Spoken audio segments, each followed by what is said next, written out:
Let's get to it.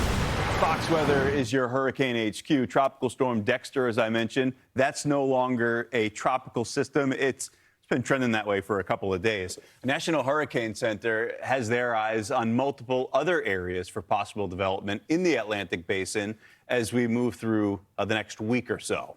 Fox Weather hurricane specialist Bryan Norcross joins us now. He's tracking all of that tropical activity. Bryan, I will say it's nice to see you back here on Legacy Media, or at least closer to that on the Fox Weather stream. Lucky to join you for the Hurricane H Q&A earlier. And folks should be on the lookout for those. A lot of good stuff on those, and they'll be seeing more of them. Yeah, this was our third one, essentially in test mode here. Back in the day, we used to take questions on the telephone, and then a few on Facebook. Over the years, we moved to that for interacting with the audience. But now we have all these different platforms. We were on 10 different streaming platforms this afternoon, testing that out to be ready in case we have a hurricane threat so that we can interact with the audience. It's kind of taking TV, or taking what was just TV to the next level, I think.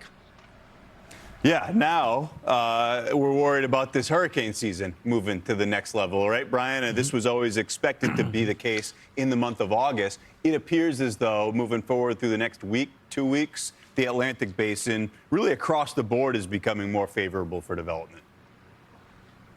Yeah, I think more actually late next week into the following week, because it looks like these current ones are not going to be a big deal. But let's go ahead and take a look at something else first, because NOAA came out with their updated forecast for the season today. So here's where we were with NOAA. They give a range, 13 to 19 named storms, 6 to 10 hurricanes, and 3 to 5 being hurricanes of Category 3 and above. And notice that more or less lines up with CSU's forecast. And here are their new numbers, very, very similar, although they've just kind of chopped one off of the top here, just because the season is not really kind of getting going in any kind of significant way. But there are big question marks about what's going to happen later on in the season. So anyway, that's just out here this afternoon. All right, what's going on out over the Atlantic right now? Well, the system offshore of the Carolinas that is just beginning to get organized,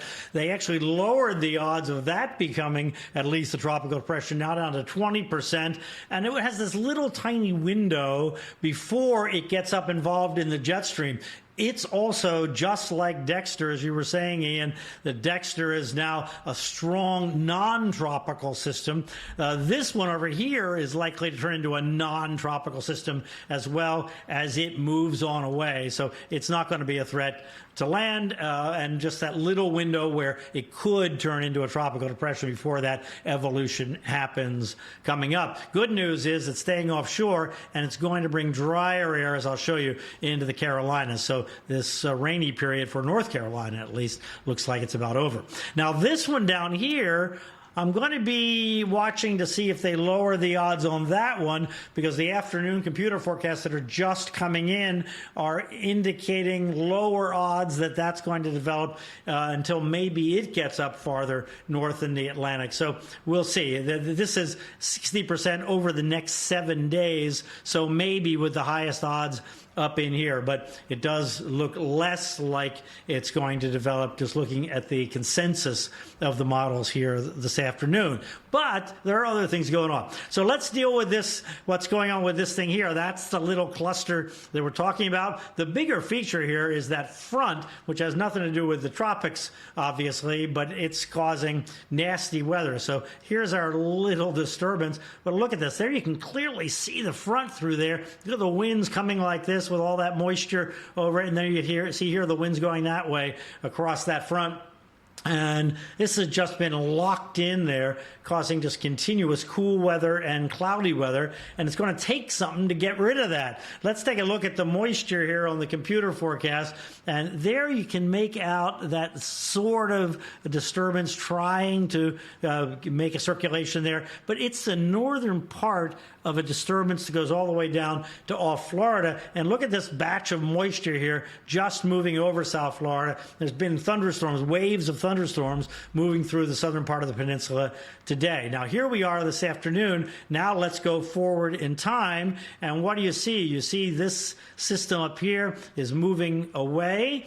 Notice dry air, the browns, that's dry air. The moisture is being pushed away as that front is kind of dissolving. And here's this big batch of moisture down here over Florida. So here it looks like it's going to be kind of a rainy weekend, not continuously, but with periods of rain and thunderstorms. And then let's go forward in time into next week. And here you see Monday. And look, the moisture kind of surges back over the south, and it's finally moving out of Florida as it's going to hang around. It's going to be a slow process of getting rid of all this moisture in the south. All right, so that's that system. Let's go out here and take a look at this one. You see they still have 60% over the next 7 days. They say it's going to take until it gets up in here, at least at the minimum. But as I said, I think more likely based on the computer forecast this afternoon up there. And they still have it at 60%. When we look at the satellite picture, we can see there's not a lot of moisture here. There's a lot of dry air is being fed in like this, the Sahara and dust and so forth. So it's starting out without much moisture with some pretty good energy in it, but not much moisture. Now we have this one back here, has more moisture. Again, not well organized. But let's go forward in time, watching these two systems here. And again, this one back here is the one that seems to have a little more going for it. But going forward, that one moves to the north. Notice it's dealing with dry air. The green is the moisture, and the browns are the dry air. This one carrying some more moisture with it. It's still going to have to fight off some dry air, though. So here we are on Monday. Let's go forward in time here. Another one comes off behind it, and guess what? There's another one behind that. So this is really going to lead a parade, I think, of systems coming in the direction of the Caribbean, whether it turns up north here, as many of the computer forecasts indicate, some down here. We don't know that yet because we're talking about like almost a week from today here trying to forecast. But in any case, it looks like this is setting up here down in the deep tropics. Here we see what the various computer models, these are the four main ones that we're looking at, the GFS and the European, the old ones, that's the reddish ones, and then the new Google AI and the European AI.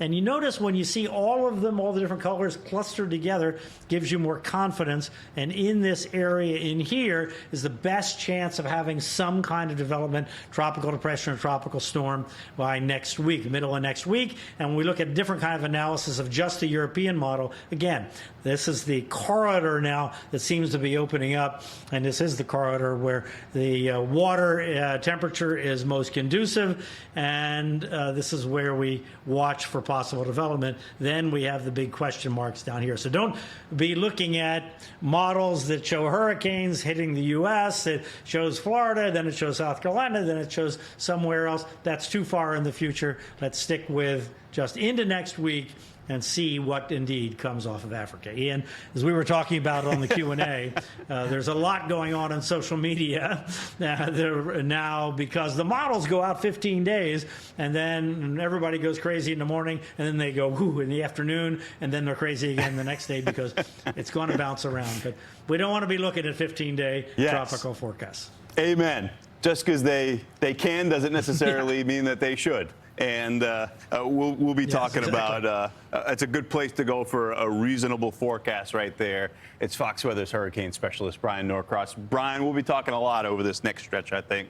Important to remember, as you were showing us, we are so much closer to the beginning of all this than the end. We got a way to go. Bryan, thanks.